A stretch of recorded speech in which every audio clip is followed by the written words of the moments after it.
अस्सलाम वालेकुम, मैं हूं अफसा कोमल। आज अजीब सूरत हाल है मुल्क के अंदर। मुल्क के जो दो इदारे हैं, अहम तरीन इदारे हैं, वो मुकम्मल तौर पर सियासतदानों के, सियासी जमातों के इस वक्त निशाने के ऊपर है। हुक्मरान इत्तेहाद, आप लोग जानते हैं, PDM की तरफ से आज सुप्रीम कोर्ट के बाहर एहतजाज किया जा रहा है। बड़ा सख्त एहतजाज किया जा रहा है और बड़ी सख्त तकारीर भी की जा रही है। खुलेआम मौजूदा चीफ जस्टिस के ऊपर तनकीद की गई है, उनसे इस्तीफे का मुतालबा किया गया है और यहां तक कहा गया है कि उनको इमरान खान साहब से इतनी हमदर्दी है तो वो सियासत के अंदर चले जाए। मौलाना फजलुर रहमान साहब इस वक्त खिताब कर रहे हैं। सबसे पहले मरियम नवाज साहिबा ने यह खिताब किया था। मुस्लिम लीग नून की आप चीफ ऑर्गेनाइजर हैं। अपनी सख्त किस्म की तकरीर में उन्होंने ये बात कही कि जिस इमारत से इंसाफ होना था वहां कुछ सहूलतकार दिन रात इंसाफ का कत्ल कर रहे हैं। वजीर आजम को इंसाफ जिस वजीर आजम को मिलना चाहिए था उसको सिसिलियन माफिया कहा गया। फिर साथ ही वो ये कहती हैं कि आपका काम आईन और कानून की तशरीह करना है, कानून साजी को रोकना नहीं है। साथ ही एक और बड़ा सख्त उनकी तरफ से जुमला बोला गया कि क्राइसिस का जिम्मेदार जितना जमान पार्क है उतनी ही आला अदलिया की ये अहम पोजीशन है, जिनके हवाले से तनकीद आज की जा रही है, बिलखुसूस चीफ जस्टिस साहब के हवाले से। एक और बात मरियम साहिबा ने जी की जो मेरी नज़र में अहम बात है, न्यूज़ वर्दी बात है, वो ये कहती हैं कि इलेक्शन एक शख्स के जाने के बाद होगा। क्या यही मेन मकसद है इस एहतजाज का जिसको कन्वे कर दिया गया? इसके ऊपर हम बात करेंगे। और दिलचस्प बात आपको बताती चलूँ, इस्लामाबाद के शहरी और पाकिस्तान के तमाम शहरी जानते हैं कि पिछले 5 दिन से हम इंटरनेट से भी महरूम थे और फिर उसके अलावा हमारी नकलो हरकत जो है वो बड़ी महदूद हुई थी, क्योंकि दफ़ा 144 और 245 का इस खास हालात के अंदर जो है वो उसको लगाया गया था। लेकिन आज इंतजामिया ने उसमें भी फैसिलिटेट किया हुकूमत को। ये हालात बने कि जजेस गेट के आगे कंटेनर लगाकर ये तकारीर की गई जहां पर उनके आने जाने का रास्ता ही बंद कर दिया गया। ये तमाम इंतजामिया ने जो सहूलत दी है वो आज हुकूमत को दी है, जिसको हमने बड़े खुलम खुला देखा है इसका इजहार होते हुए। दूसरी तरफ हम ये बात करेंगे कि क्या मकासद हैं इस एहतजाज के और क्या वो अचीव हो पाएंगे। सुप्रीम कोर्ट के अंदर इस तमाम शोर शराबे के अंदर समाअत भी हुई है पंजाब के इलेक्शंस के हवाले से। अहम रिमार्क्स चीफ जस्टिस साहब के ये थे कि अदालत ने सिर्फ आइन नहीं बल्कि हालात को भी देखना होता है। जब खाना जंगी के हालात हों तो कानून खामोश हो जाता है। नोटिस जारी करके समाअत अगले मंगल तक मुलतवी की गई है, 23 मई तक। अब आगे अदालत क्या कर सकती है? तमाम जो तनकीद है इसको अदालत कैसे देखेगी और क्या इस एक केस के ऊपर भी किसी हद तक असरअंदाज होगा मामला? एक तो ये इशू है। दूसरी तरफ इमरान खान साहब की मैं बात करना चाहूँगी। खान साहब खुद भी अपनी जमात के लिए बहुत मुश्किलात उनकी मौजूद हैं। उनकी हिमायत करने वाले जो लोग सड़कों पर निकले थे वो भी सख्त मुश्किलात में इस वक्त है और खान साहब अपने बयानात से उसमें कोई कमी नहीं लेके आ रहे बल्कि इजाफा कर रहे हैं। वो इस तरीके से कि जो तनसीबात पर हमले किए गए थे उसको सैकड़ों जो मुल्ज़िमान हैं उनकी गिरफ्तारियां हुई हैं। उन्होंने अपने वीडियो बयानात के अंदर माफ़ी मांगी है, उसको मलबा पार्टी के ऊपर डाला है और वजाहतें पेश की हैं। लेकिन इसमें अहम तरीन बात यह है कि कुछ कारकुनान को जो है जो मुलव्विस अफराद हैं, कारकुनान हैं, उनके खिलाफ फैसलाबाद में जो अहम दफ्तर के ऊपर हमलावर हुए थे, आर्मी एक्ट के तहत मुकदमात बनाने की तैयारियां की जा रही हैं, जो कि किसी भी सियासी पार्टी के लिए बहुत ही एक अलार्मिंग सूरत हाल होती है। अभी तक खुलकर इमरान खान साहब ने ये जरूर कहा कि इसकी वो चाहते हैं कि जो वाकयात पेश आए इसकी इन्वेस्टिगेशन हो, इंडिपेंडेंट हो, लेकिन साथ इमरान खान साहब इंटरनेशनल मीडिया से बात करते हुए बड़ी सख्त बात करते हैं। वो आज भी ये कह रहे हैं कि जो उनकी गिरफ्तारी हुई और जो उनकी पार्टी के खिलाफ क्रैकडाउन हो रहा है उसका फर्द वाहिद जिम्मेदार है और वो डायरेक्टली ये इल्जाम लगाते हैं आर्मी चीफ के ऊपर। तो क्या इमरान खान साहब जब ऐसी बातें करेंगे तो क्यों इश्तियाल नहीं आएगा इदारों के खिलाफ उनके कारकुनान को? इसके ऊपर हम बात करेंगे कि क्या सूरत हाल बन सकती है PTI के लिए आने वाले दिनों में। एक तरफ जो विक्टिमाइजेशन हो रही है मैं उसका भी जिक्र करूंगी प्रोग्राम में। मेरे साथ इस्लामाबाद स्टूडियो में तशरीफ फरमाए सेनेटर हुमायूं मोहसिन, सीनियर रहनुमा तहरीक इंसाफ के, नवीद हयात मलिक साहब सदर इस्लामाबाद हाई कोर्ट बार। बहुत बहुत शुक्रिया आप दोनों का। बिलाल अजहर कियानी साहब भी हमें ज्वाइन कर रहे हैं, इसी प्रोटेस्ट में आप मौजूद थे। बहुत बहुत शुक्रिया कियानी साहब आपका भी। मैं आपसे ही आगाज करूंगी। ये जो बात मरियम साहिबा कह गई रवानी में कि एक बंदा जो ऑब्वियसली वो बात कर रही है मोअज़्ज़िज़ चीफ जस्टिस साहब की, कहती हैं वो जाएंगे तो इलेक्शन होंगे। अब यही फैसला है जो आप लोगों ने सुना दिया गया और क्रक्स इस तमाम मुजाहिरे का जो आज आप लोगों ने किया है सुप्रीम कोर्ट के बाहर। जी बिस्मिल्लाहिर्रहमानिर्रहीम। अफसा साहिबा बहुत शुक्रिया जी अपने शो में दावत देने का। देखिए जैसे कि आप जानती हैं अभी एहतजाज आज जारी है और आज आपने देखा कि जब एक जमहूरी जमात और जमहूरी जमातें एक जमहूरी तरीके से एक एहतजाज करती हैं तो उसमें ना कोई गमला टूटता है, उसमें ना किसी इमलाक को नुकसान पहुंचता है। तो आज आपने देखा कि मुस्लिम लीग नून की PDM की दीगर जमातों के लोग आए। मैं खुद जेलम से साथियों के साथ आया, लोग बड़ी भरपूर तादाद में भी आए और इस जज्बे के साथ भी आए जो कि आज एक मकसद था, जो कि अदालत में जो हम नाइंसाफ़ी और दोहरा मयार देख रहे हैं पिछले काफ़ी माह से खान साहब की तरफदारी देख रहे हैं उसके खिलाफ। और ये हमने सिर्फ 9 मई के बाद ये खान साहब को पिछले केस में ही नहीं देखा, पिछले चंद दिन पहले जब चीफ जस्टिस ने उनको कोर्ट में पता नहीं किस आइन या किस कानून की तहत उन्होंने उनको जिस्मानी रिमांड के बावजूद कोर्ट में बुलाया, बल्कि इस केस के अलावा हमने इसको इलेक्शंस केस में भी देखा, हमने उससे पहले भी देखा है कि किस तरह एक मखसूस बेंच बार बार ये चीज़ें टेकअप करता है। दूसरे ब्रदर जजेस के जो एतराज़ात हैं दीगर चीज़ों पे, उनको बिल्कुल इग्नोर किया जाता है और बार बार सुप्रीम कोर्ट की इंटेग्रिटी को चैलेंज किया गया है, उसको कॉम्प्रोमाइज किया गया है। इसी तरह हमने प्रैक्टिस एंड प्रोसीजर बिल जो था उसमें देखा तो बेतहाशा मसाले हैं। मैं सेनेटर साहब की तरफ ये बात लेके आऊंगी। सेनेटर साहब, फुल बेंच नहीं बनाया गया, हमने बहुत सारे शोज किए हैं नवीद साहब के साथ भी इस मामले के ऊपर, फिर उसके बाद वो मर्सिडीज में आना, फिर वो एक और मसला जिससे बहुत आज की तमाम तकारीर के अंदर हावी रहा, गुड लक और गुड टू सी यू वाला मामला, तो ये तमाम चीजें और फिर वो तासुर उनको वो कहते हैं कि बारहा हम जिन चीजों का मुतालबा करते हैं उसको एड्रेस नहीं करते हैं चीफ जस्टिस साहब, तो फिर वो ये हक बजानिब नहीं है आज ये एहतजाज करने और ये सवाल उठाने में कि हमें एक न्यूट्रल किस्म का माहौल फराहम किया जाए। बिस्मिल्लाहिर्रहमानिर्रहीम, थैंक यू वेरी मच आप साहब। चंद बातें, सबसे पहले एक छोटा सा किस्सा, वो ये था कि ख्वाजा गुलाम फरीद के ज़माने में एक शख्स था, उसको नवाब ऑफ बहालपुर जो सादिक साहब थे, उन्होंने उनके ज़माने में किसी ने जॉब से निकाल दिया, कुछ कर दिया और वो बेचारा बड़े परेशान था। तो किसी ने उनको कहा कि आपका काम सिर्फ ख्वाजा गुलाम फरीद कर सकते हैं। तो वो उनके पास गए, गड़गड़ाया, तो उन्होंने कहा ये चिट्ठी ले जाओ, दिस इज़ द स्मॉलेस्ट चिट्ठी in the history of the world. तो जब सादिक जो बहालपुर के वो थे, उन्होंने जब वो खोला तो उसके अंदर एक चीज़ लिखी थी कि सादिक ज़ेर बन ज़बर ना बन, ठीक है, जिस पे उनकी आंखों में आंसू आ गए थे, उन्होंने उस बंदे को वो कर दिया था। जब आप जबर बनना शुरू हो जाते हो तो ना, ये फिरौनियत है। ये जबर बन रहे हैं या जबर 9 तारीख को बने थे सर? मैं बता रहा हूँ आपको, जहां को जाने का सोच नहीं सकता वहां हमलावर हो गए थे। मैं एक बार बता रहा हूँ, जबर नहीं बनना, जेर बनना है। अब मैं बात आ जाता हूँ कि बिलाल मेरा बरखुरदार है, ठीक है, इन्होंने कहा कि ये आए वहां से जेलम से और एक गमला नहीं टूटा। मैं पूछता हूं कि अगर ये अपने घर से निकलने से पहले राना सनाउल्लाह जैसा एक बंदा होता इनके खिलाफ, वो इनके घर में घुस के इन लोगों के घरों में घुस के लोगों को पकड़वाता 1 दिन 2 दिन पहले। वो जब ये JUI वाले KP से आ रहे हैं तो वो KP और पंजाब के उस जगह पे लगा के कंटेनर्स लगा के वो करता, जैसे 25 मई को हुआ था, जिस तरीके से शेलिंग हुई थी और वो भी एक्सपायर्ड शेलिंग, वो खाते। अगर उसके बाद ये जो गेट खुला है, एक मिनट आ जाए, जैसे ये गेट खुला है, जैसे ये गेट खुला था, ठीक है, वो जब गेट खुला था, मुझे तो वो एक ये रैम्बो और वो साहिबा की एक मूवी है चोर मचाए शोर, उसका एक गाना याद आ गया था। वो कहते हैं कुंडी खोल सोनिए तेरे ढोल शराबी आया है, ठीक है। तो ये वो हिसाब किताब था, ये वो हिसाब किताब था कि जिसमें ये गवर्नमेंट वाले जो है ना, ये उनको फैसिलिटेट कर रहे हैं, किसको, गवर्नमेंट वाले को ही। देखिए ये याद रखिए, जो JUI है ना, they are part of the executive and executive is against judiciary. These are the two important pillars. लेती हूँ, हम इसके ऊपर ही आते हैं। मैं चाहूंगी स्पेसिफिकली हम सुप्रीम बार जो हो रहा है उसमें नवीद साहब का भी कमेंट, एक शॉर्ट ब्रेक क्योंकि ब्रेकिंग न्यूज है, उसके बाद वापस आते हैं।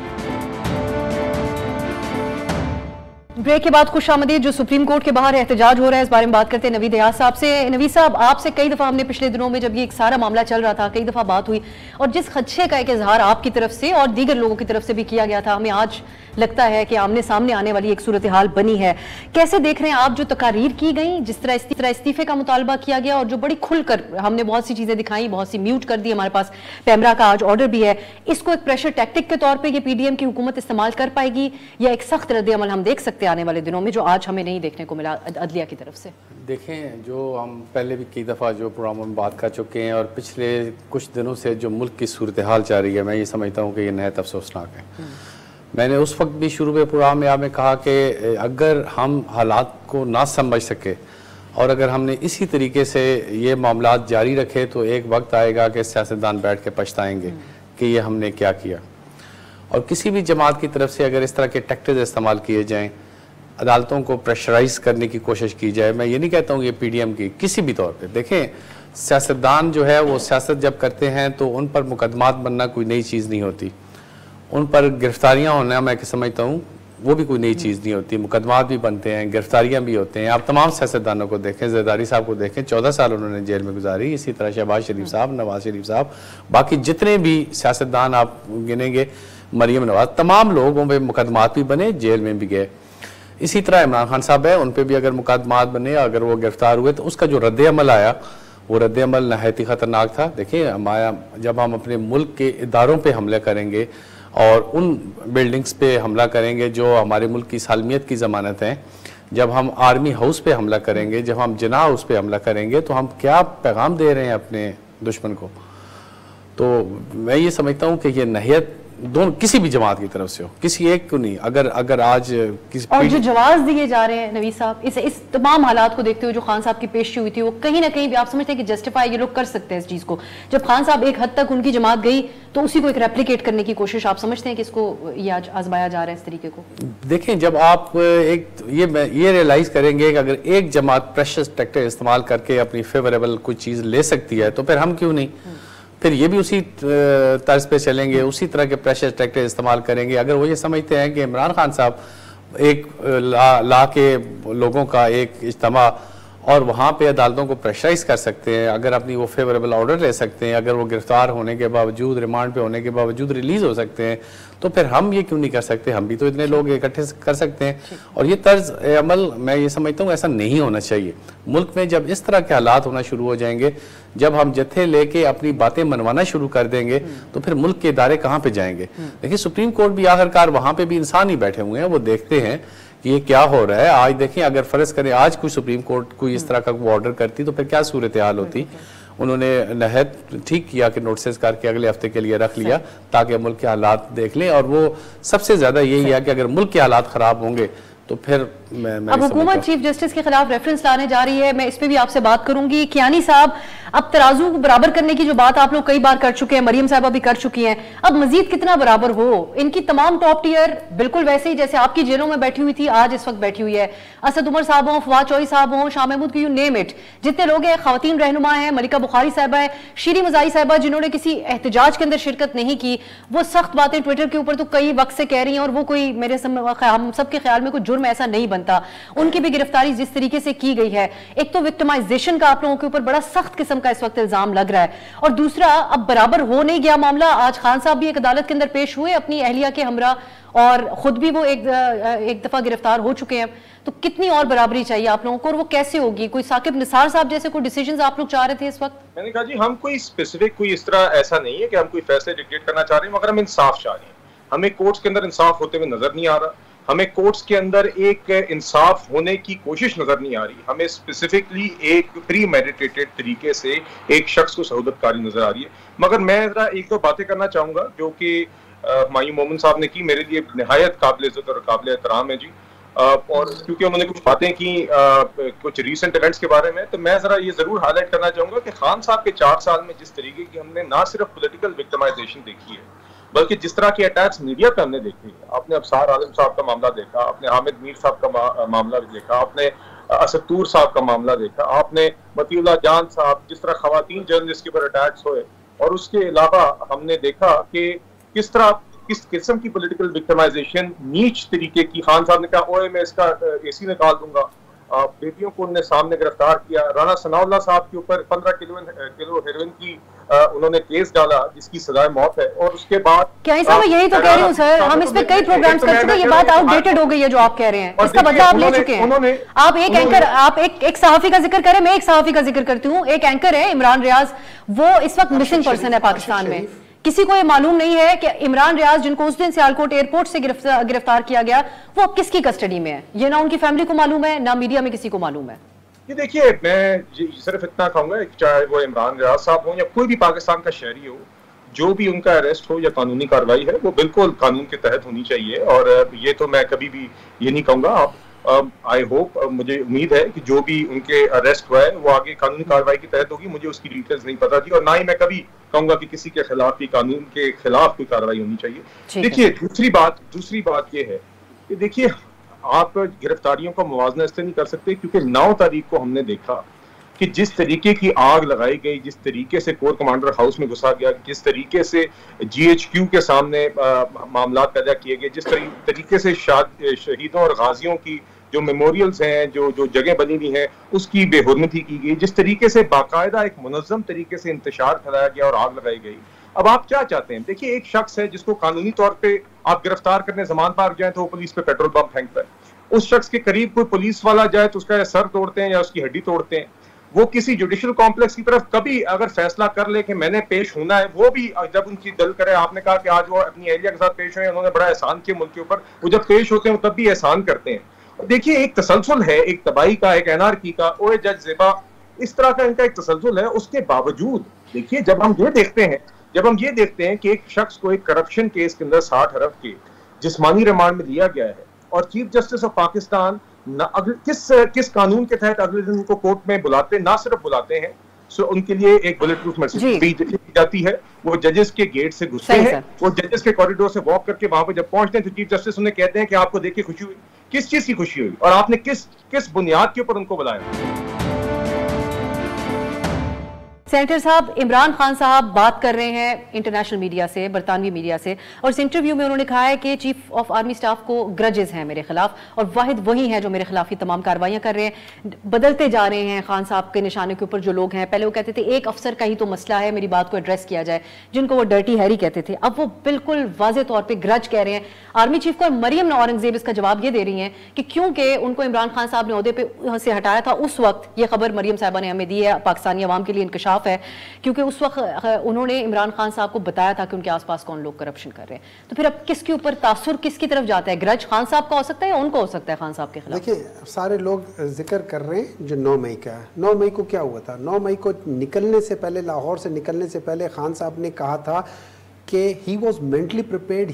उन्होंने ये कह दिया था कि मैं आज, मुझे अगर इन्होंने वो वारंट दिखा दिया तो मैं गिरफ्तारी दे दूंगा, लेकिन वहां पे उनको वारंट दिखाया नहीं। और ये जब कहते हैं ना, एक बार आप जरा वो वीडियोस देखें 2019 की, जरदारी साहब की, नवाज शरीफ साहब की, वो कहते हैं पेट्रोल बम, पेट्रोल बम जिस आईजी ने पेट्रोल बम का कहा था कि ये हमने पेट्रोल बम पकड़े हैं, वो प्लास्टिक की बोतलों वाले थे। प्लास्टिक की बोतल में पेट्रोल बम बनता ही नहीं है। किस तरह फट रहे थे सर? वो झूठ बोल रहे थे। सर वीडियोस में क्या नजर आ रहा था? There is nothing। वो एक उसी छत पे यास्मीन राशिद साहब alleged ऑडियो के अंदर क्यों कह रही थी कि हमारे लोगों ने बम फेंकना शुरू कर दिया? उसी छत पे उसी जगह से एक ये पंजाब पुलिस का बंदा जो है वो फायरिंग करता हुआ दिखा रहे थे उसी जगह से। साहब इतनी परेशान, एक मिनट आज आप सब उनका हवाला दे रहे हैं जिन्होंने रोका कोर कमांडर हाउस जाने से। आज आप यास्मीन राशिद साहिबा की वीडियो देखें, आप लतीफ खोसा साहब को देखें, वो कहते हैं कि जिस जगह पे ये लोग गए हैं उस जगह पे जा नहीं सकता कोई, चिड़िया पर नहीं मार सकती। आपको बहुत जगह मिलेगा। इंक्वायरी हो रही है सर, वो लोग गिरफ्तार है, वो तो हम छोड़ देते हैं। पीएनएन के जो अपने जो वहां पे जो पीटीआई के जो बीट लेने वाले लोग हैं, उन्होंने कहा है कि हमने वहां पे पीटीआई के लोगों को नहीं देखा जो मेन है। और यास्मीन राशिद साहिबा साफ कह रही थी कि है। रही बात मौलाना फजल रहमान की, देखिए मैं मौलाना साहब पे नहीं जा रही सर। आप लोग आर्मी चीफ के ऊपर डायरेक्ट, इमरान खान साहब, आप लोग नहीं, इमरान खान साहब आर्मी चीफ के ऊपर डायरेक्ट अटैक क्यों कर रहे हैं? अपने तमाम अटैक इधर उधर से घुमाते फिराते, हुसैन हकानी पे गए, वो लंदन अमेरिका गए, लंदन साजिश पे गए, और अब वो आर्मी चीफ ऑफ पाकिस्तान के ऊपर आ गए। इस तरह है कि हर एक इंसान, अब ये इमरान खान का अपने एक वो है, वो अपने खुद दे सकते हैं, लेकिन मैं सोच सकता हूं कि वो क्यों ऐसा सोच रहे होंगे। वो इसलिए सोच रहे होंगे कि आपने भी सुना है, मैंने भी सुना है, हर एक ने सुना है लंदन प्लान के बारे में। लंदन प्लान के बारे में क्या है? लंदन प्लान के बारे में ये सुना वैसे हमने नहीं, हर एक से सुना हुआ है। हर एक से नहीं सुना। मरियम नवाज क्या कह रही होती है कि भाई ये इस बंदे को जब तक ये अंदर नहीं होगा, इसके ऊपर केसेस नहीं होंगे, इसके ऊपर इतने केसेस नहीं होंगे, ये डिस्क्वालीफाई नहीं होगा, ये जेल खान साहब भी कहते थे sir. That is exactly what London plan है। ये तो शहजाद अकबर 4 दिन पहले बता देते थे। खैर पुरानी बातें, मैं चाहता हूं आप आगे की बात करें। पलड़े बराबर होंगे तो योग्य। अभी उसने क्या कहा है कि जब तक एक बंदा जाएगा नहीं। देखिए ये सारी सारी चीजें सारा कुछ आर्मी चीफ की वजह से हो रहा है। लेकिन मैं एक बात बताता हूँ, लेट मी से वन थिंग, क्योंकि यहाँ पे मुझे चंद, जब लोगों को पता चला, मुझे चंद पार्टी वर्कर्स ने और उन लोगों ने मुझे एक मैसेज दिया जो औरतों का है, माएँ हैं और बहनें और बहुएं हैं। उन्होंने कहा है कि जो उस्मान डार की मां के साथ, एक मिनट ठहर जाए, इधर मुझे रोकना नहीं। जी, क्विकली कहा, आपने मेरा जवाब तो दिया नहीं। उस्मान डार की मां के साथ हुआ और जो उनको कहा गया, जो उन लड़कियों के बाल नोच के उनको पकड़ के लेकर गए हैं, जिस तरीके से उस लड़की को टॉर्चर कर रहे थे, और वो एक बंदा बाहर से वीडियो ले रहा था, वो कहते हैं कि अल्लाह करे, ये उनके अल्फाज हैं, मैं वो नहीं, फाशिस्ट नहीं, उन्होंने कहा है अल्लाह करे ये धरती माँ इन लोगों की लाशें भी ना रख सके, और जहां जहां ये कब्र खोदे वहां वहां कीड़े निकले। ये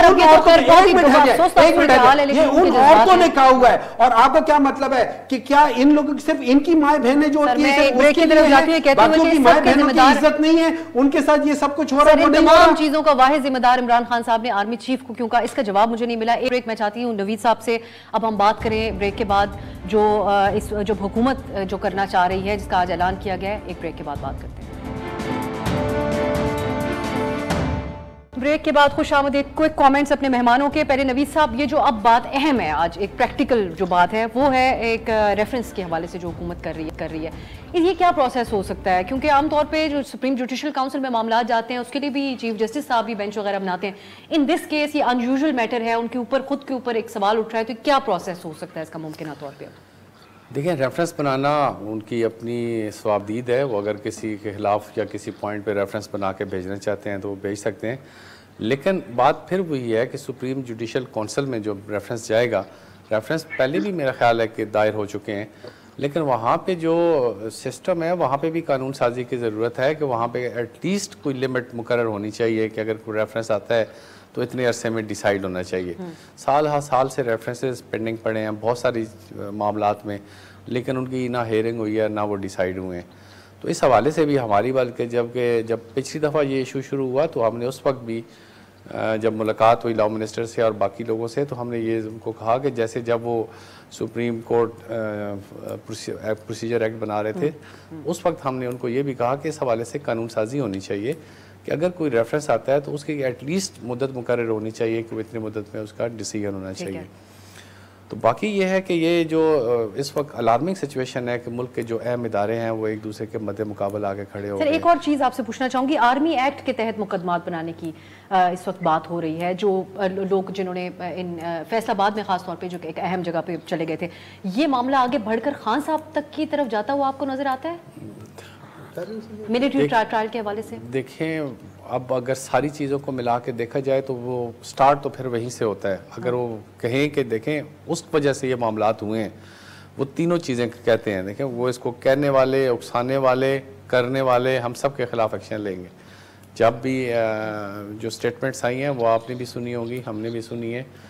अब बाकी जगहों पे भी जहाँ पे हमले हुए हैं, बल्कि मैं तो वो बड़ी पुरतशद्दद वाक़यात की किसी तौर पे भी हिमायत नहीं करनी चाहिए, कंडेम करना चाहिए सबको।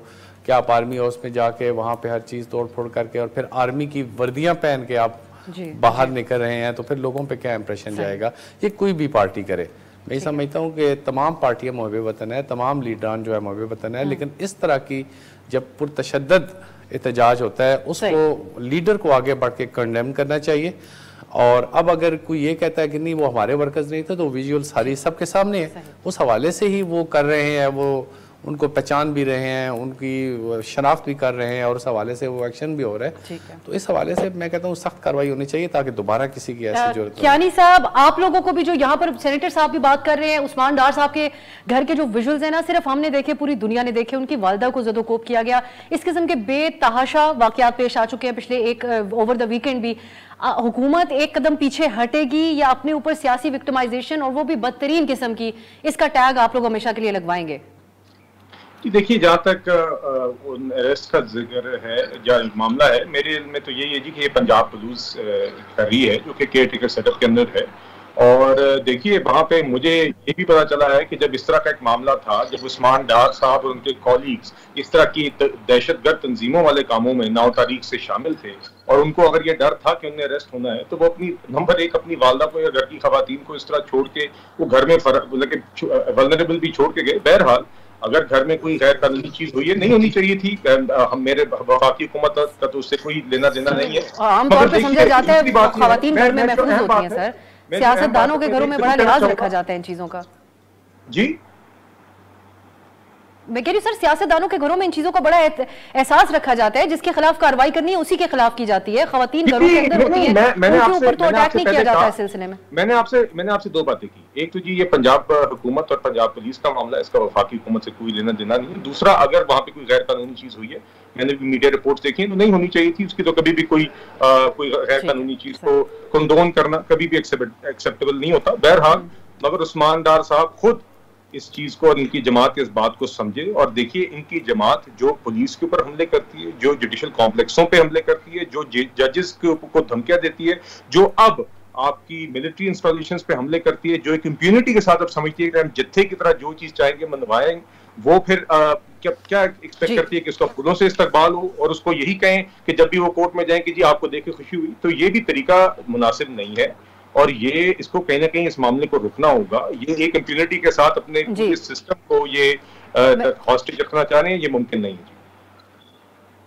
सेनेटर साहब, क्लोजिंग कमेंट्स आपके चाहूंगी। क्या एक कदम इमरान खान साहब भी पीछे हटेंगे, क्योंकि वो एक कदम पीछे हटते हैं 10 कदम एकदम छलांग लगा देते हैं आगे, तो अब वो डायरेक्टली सब लोगों से घूम फिर के, जहां मैं बात कर रही हूँ, आप जाती तौर पे समझते हैं कि पार्टी इस नहज पे पहुंच गई है कि खुदा न खास्ता कल अदम का टैग लगवाने, दहशतगर्द तंजीम का टैग लगवाने से पहले खान साहब को खुलकर इन वाकयात को न सिर्फ मजम्मत करें, लाताल्लुकी का इजहार करें, आगे बढ़े, एक फ्रेश स्टार्ट लिया जाए इस मामले से आगे बढ़े। देखिए, अगर आप इस चीज को रिजॉल्व नहीं करेंगे, और वही मैंने जो शुरू में कहा था कि जेर बन जबर ना बन, अगर आपने इसको रिजॉल्व ना किया, ये चीज़ आप इसको जो मर्जी कर लें, ये चीज़ आगे ठीक होगी नहीं और पाकिस्तान की स्टेबिलिटी के लिए अच्छा नहीं है, पॉलिटिकल स्टेबिलिटी और पाकिस्तान की मईशत के लिहाज से नहीं है। ठीक है।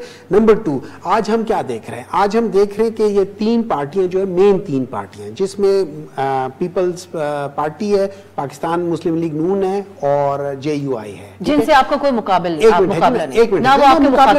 हम मुखातिब सर, आपके चेयरमैन साहब नहीं कर रहे। एक मिनट है ना, एक मिनट है, भूल गए वो सियासी जमात। उनमें से एक शख्स वो है कि जिसके बाप और उन लोगों ने, वो तो खुद 14 अगस्त मनाता भी नहीं है, और प्लस उसके बाप ने कहा था पाकिस्तान तो एक गुनाह है, ये वो पार्टी है। दूसरी पार्टी मेमोगेट के नाम से, ये JUI मुफ्ती में, एक मिनट है ना, दूसरी पार्टी मशहूर है मेमोगेट के लिए, तीसरी पार्टी मशहूर है ये डॉन लीग्स के लिए। ठीक है। इन लोगों की बहैसियत जात, इन लोगों की कोई कंट्रीब्यूशन हो पाकिस्तान के लिए तो मुझे बताएं। अब मैं एक मिनट हट जाए, अब बात आ जाती है, इन्होंने एक बात की थी कि ये सारा जो हुआ था, ठीक है, आप अथर मिनल्ला साहब की बात सुन ले, वो इसी ये जजेस बेंच ने ये सारा किया ना, उन्होंने कहा था कि जिस चीज की बुनियाद गलत हो, उस चीज पे आप इमारत सही कर नहीं सकते, तो इस बुनियाद को आपने अंडू करना है और दोबारा सही करना है। इसी तरीके से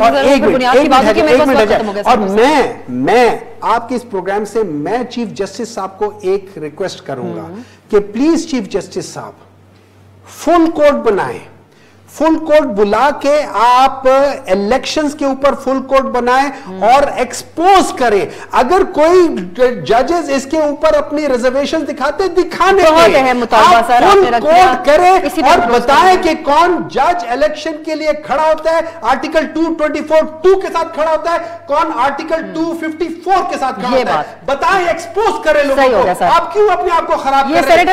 एक्सपोज, फुल कोर्ट बुलवाए, 15 और 23 से पहले बुलवाए, ताकि पता चले कि क्या होता है। PTI भी आज फुल कोर्ट का मुतालबा सेनेटर मोहम्मद साहब हमारे प्रोग्राम के तवज्जुह से कर रहे हैं। बहुत बहुत शुक्रिया सेनेटर साहब आपका, बिलाल क्याई साहब आपका, नवीद हयात आपका भी बड़ा अहम दिन है। नाजरीन, एक तरफ तो मैं ये जरूर कहना चाहूंगी कि PTI के ऊपर इस चीज पे पाबंदी हम अपने प्रोग्राम के ऊपर लगाएंगे कि वो किसी सियासी जमात को आइंदा के बाद मुखातिब ना करें, क्योंकि इमरान खान साहब बहुत दफा बात कह चुके हैं, अब उनका मुकाबिल सिर्फ एक इदारा ही है। और मरियम नवाज ने जो आज बयान दिया कि एक शख्स के जाने के बाद इलेक्शन होगा, देखते हैं ये बयान कैसे एज करता है, अदालत इसके ऊपर क्या रद्द अमल देती है। इजाजत दीजिए आज के लिए, खुदा हाफिज।